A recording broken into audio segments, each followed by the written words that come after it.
yun nga mga macho, kagising na natin no. Super ganda ng tulog natin kasi yun nga, ang ganda ng bela dito. At siyempre mga macho, nagising tayo ng 6 AM in the morning. At siyempre, huwag natin kalimutan na mag-toothbrush at dumukot sa atin mga macho no. Kaya mag-asikaso na tayo kasi yun nga, sabi ng reception is maganda daw pag umaga nandun sa labas at may terrace.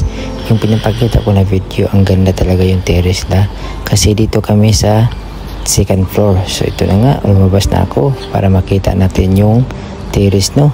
So yun nga mga macho no, wala pa kaanong masyadong maraming tao, tsaka pagising talaga natin makikita natin agad yung beach na super ganda talaga, grabe. So yan pala yung side niya mga macho sa tinirahan natin na resort. So super ganda talaga macho. At saka siyempre grabe yung chill dito mga macho.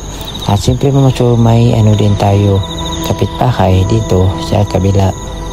Yan, ibang resort niya mga macho. At saka pwede din kayo dito mag-upo-upo muna kayo mga macho habang nagpa-relax kayo. At siyempre hindi pa tayo nakakain ng breakfast, so upo na tayo kasi pagtapos ito is naisip ko na maligo muna ako sa beach bago ang lahat at bago ko uwi mga macho. Kaya yun nga, punta tayo sa beach mga macho. At siyempre huwag natin kalimutan na maligo kahit maaga. So super lamig dyan mga macho kasi ang lakas ng hangin.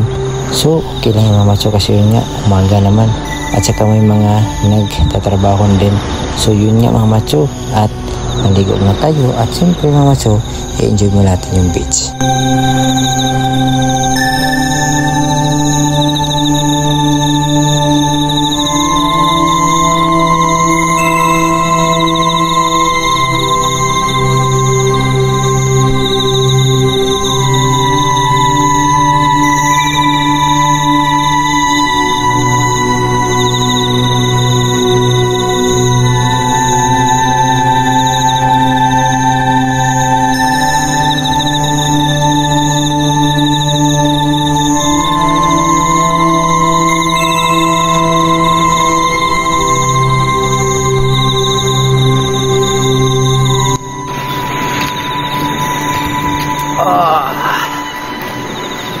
So, good morning mga macho.